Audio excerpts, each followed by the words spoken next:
permite,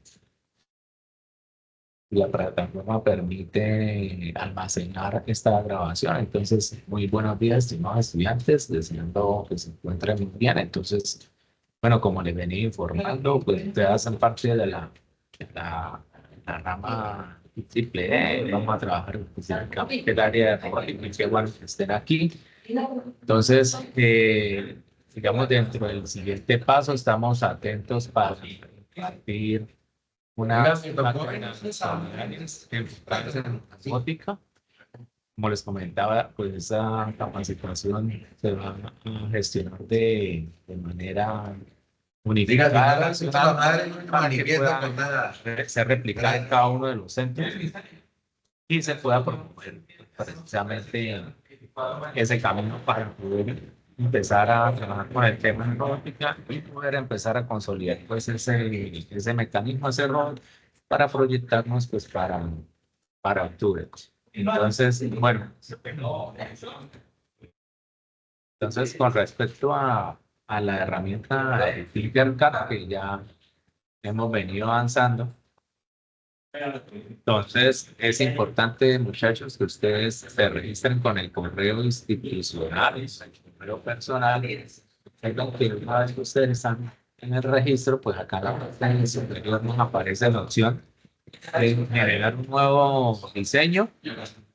En este caso, pues nos vamos a ir por la línea de circuitos. Se van a dar clic allí y automáticamente pues tenemos ya el panel o el área de trabajo. Lo importante acá es que como esta es una herramienta que está en la nube, pues en la medida que ustedes van trabajando no hay, digamos, problema en cuanto a de pronto que no se almacenó la información en lugar del proyecto porque esa es una de las ventajas de trabajar en la nube. Siempre van a encontrar sus proyectos por la misma ruta.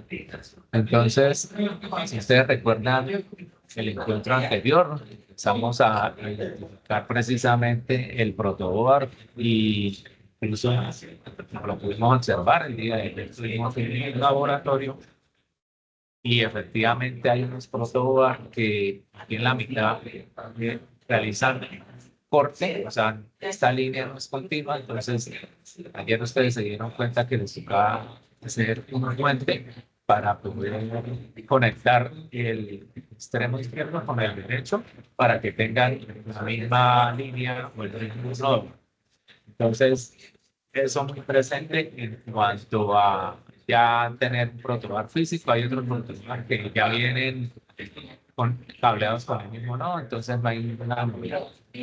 Entonces, referente al tema de reconocimiento, recuerden que ustedes tienen acá en la parte derecha una serie de librerías. Acá tenemos la librería de resistencias. Esas resistencias ustedes pueden dar la posición y empezar a ubicarlas en el protoboard. Sí. Supongamos que queremos cablear una resistencia con un pulsador y un LED. Entonces recuerden que en la parte superior tenemos la parte positiva, la negativa. Ustedes en este caso pues, necesitan identificar las fuentes.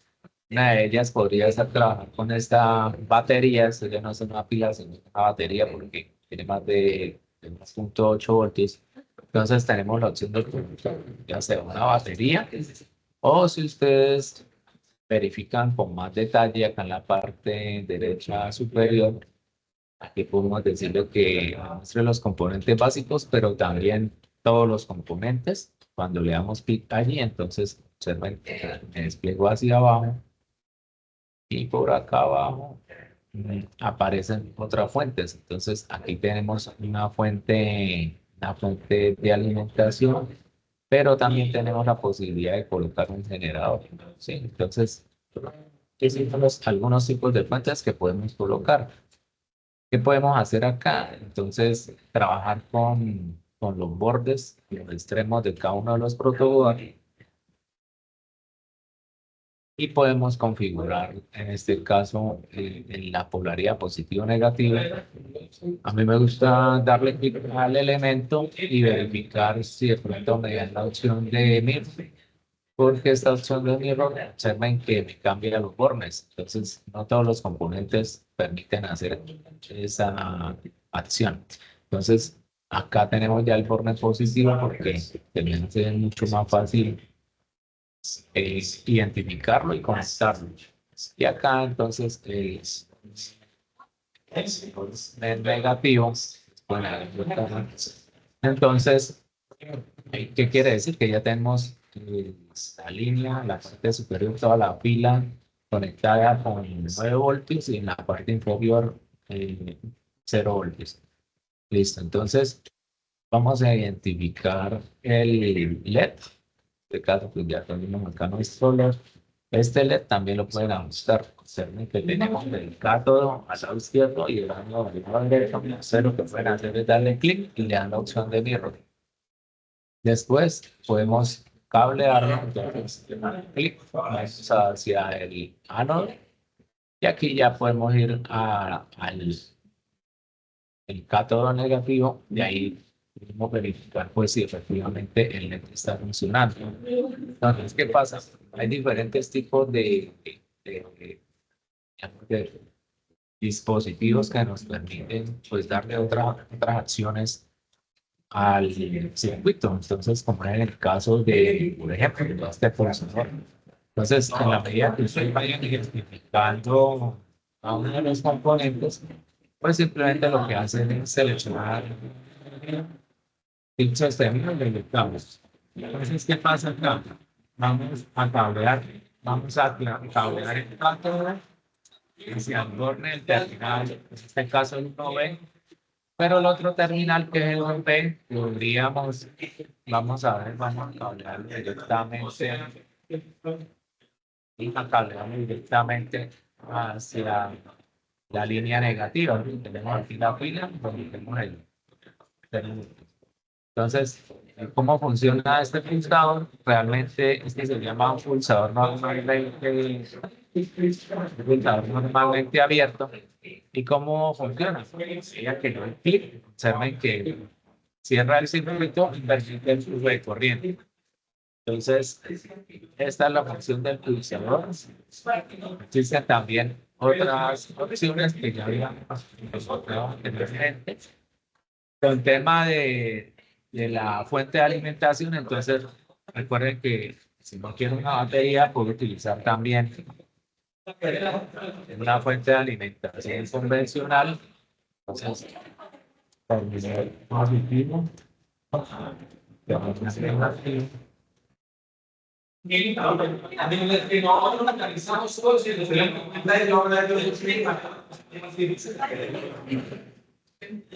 Positivo, negativo.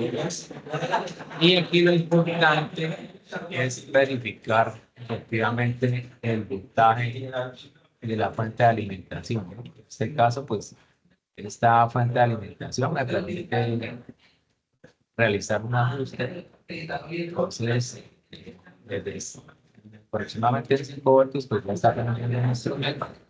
Puedo ubicar el voltaje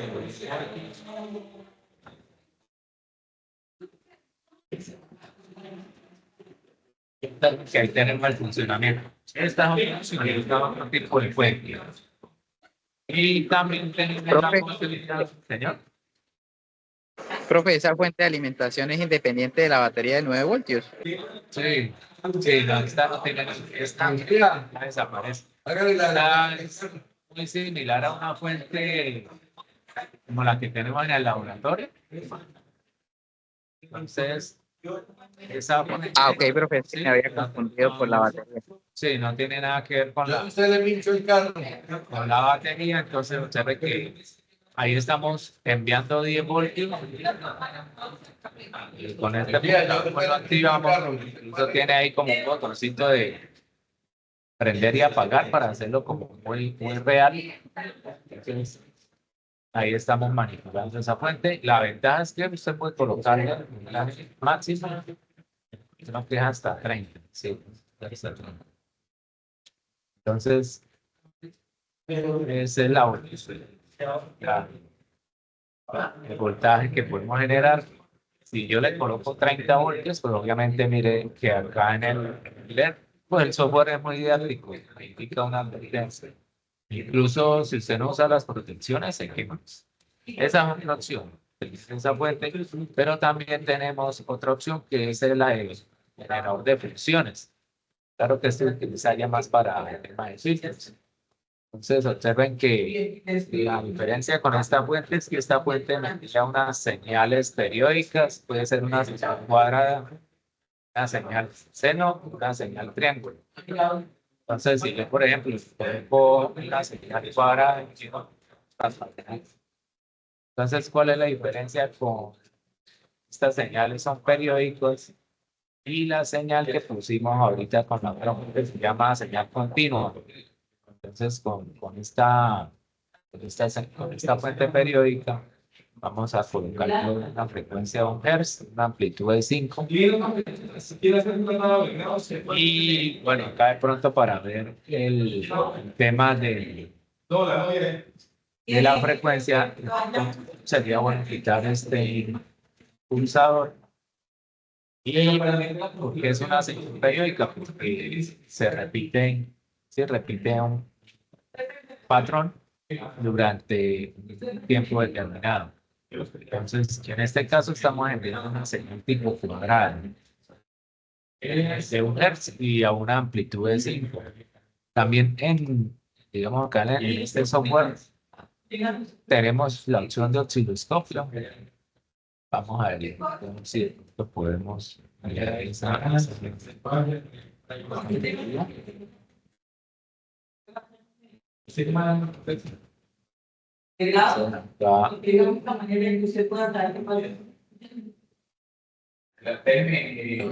Estar en un punto caliente para poderlo cablear.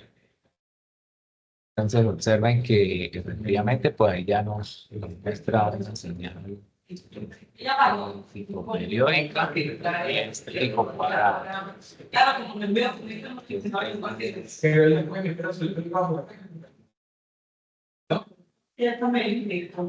Que tratar de visualizarla. Bueno, ahí no la está mostrando. Entonces, efectivamente puede ser una señal tipo cuadrada. Podemos medir, pues, efectivamente esa forma como tal de la onda. Entonces, eso con esa fuente. ¿Qué otros elementos podemos encontrar acá? Señal de condensador, estos potenciómetros. Entonces, ¿cuál es la ventaja de un potenciómetro? Vamos a verificar acá en un multímetro. Y el potenciómetro es una resistencia variable, ¿no? Entonces, generalmente los potenciómetros, cuando ustedes los miden entre los extremos, pues envía el dato del valor del potenciómetro que estamos trabajando. Entonces, aquí vamos a colocar que estamos en resistencia. Este potenciómetro dice que es de 250K, vamos a colocarlo de 10K, ustedes lo cambian. Cuando ustedes inician la simulación, pues digamos que este potenciómetro es de 10K. Entonces, si usted modifica el terminal del centro, observen que la resistencia no varía, se mantiene, ¿sí?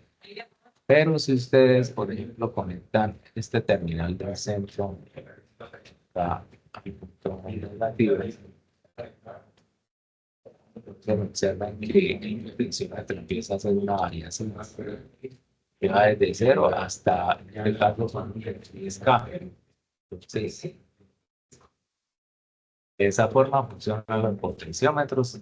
¿Para qué pueden servir? Pues pueden servir para limitar de pronto un flujo de corriente en un circuito. Entonces, si lo van a conectar en el protobar, entonces recuerden hacer la conexión generalmente.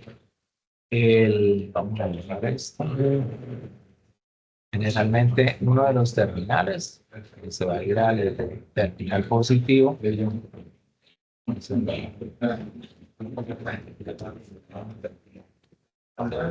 Y el otro terminal pues lo puede cambiar al negativo. Y aquí lo que podríamos hacer es de pronto conectar el LED terminal en medio. Entonces, ¿qué vamos a hacer ahí? Pues tratar de variar la corriente que está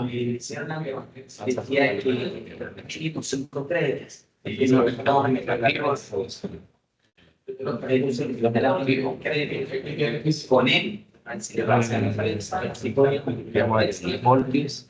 Hicimos la simulación. Entonces, observen que en la medida que giro la perilla, en este caso, pues, pues probablemente la resistencia del potenciómetro es mayor, lo que limita pues, el flujo de corriente y se permite que se encienda. Entonces, pues, esa corriente que está pasando en el circuito. Existen otros elementos también importantes. Ustedes porque acá tenemos una fotorresistencia. Esta fotorresistencia es muy útil. Realmente pues se usa para determinar las condiciones de luz en un recinto. Entonces,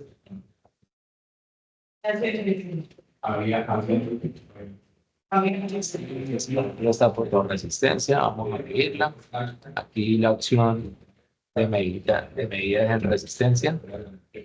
Observen que cuando ustedes le dan clic sobre la fotorresistencia, aparece una barra que permite desplegar y simular la condición de luz. En este caso, pues está diciendo que la condición de luz es baja, porque estoy más hacia la izquierda, o sea, en el punto negro. Pero si me voy hacia la derecha, observen que la condición de luz mejora, si hay mejor condición de luz. En la medida que tengamos muy buena luz, observen que la resistencia de la fotorresistencia, en este caso son 506 ohmios, pero si yo disminuyo condiciones, tenemos luz, entonces ese valor de resistencia interna aumenta, o sea, casi hasta 180 kiloohmios. Entonces, pues realmente la variación es significativa. Entonces, eso para que lo tengan ahí presente. Existen también otros tipos de LEDs, incluso de cargas, tienen que acá también incluso bombillos, pongamos que queremos cambiar este LED por el bombillo, vamos a ver qué pasa. Entonces, vamos a realizar la simulación. Entonces, observen que en la medida que manipulo el potenciómetro, entonces permite menor flujo de corriente, mayor flujo de corriente. Entonces, ese es otro tipo de carga que podemos usar. Esto es un LED, realmente es un LED RGB. ¿Qué quiere decir eso? Que es un LED que emite diferentes tipos de colores. O sea, ¿qué pasa? Si yo lo conecto entre el primer terminal y el cátodo, que en este caso pues es el negativo, entonces me emite un color rojo. Pero si ustedes cambian la posición, esto cae cátodo. Entonces vamos a dar. Entonces aquí vamos a conectar el tercer terminal y miremos a ver qué color tenemos. En este caso tenemos un color azul. Entonces observen que ese tipo de LED es bastante práctico porque con un solo LED puedo identificar o enviar diferentes tipos de colores que me sirven de pronto para alguna advertencia en algún proyecto que estemos trabajando. Entonces, finalmente, para ir concluyendo, algo también importante acá es que saben que ahora hay una librería donde aparece un panel solar. Entonces, dentro de esa librería, observen que permite simular partir del voltaje, entonces vamos a partir del voltaje. Conectamos negativo, borde negativo con borde positivo, ejecutamos y observen que vamos a darle al panel. En este caso, pues está asignando que el panel está recibiendo buena radiación solar y en este caso, pues el voltaje de salida está generando el panel, es de 50 voltios. Pero si la compresión de luz disminuye, entonces ustedes tienen si no hay ninguna fuente de luz, pues el panel solar no va a realizar, no va a generar ningún voltaje específico. Entonces, listo, muchachos. Eso es lo que tenía rápidamente por el día de hoy. La idea es que de pronto, gracias, que ustedes puedan realizar el ejercicio a título personal para que vayan familiarizándose con esta herramienta. ¿Listo? Entonces, vamos a esperar que dejar el registro de la grabación.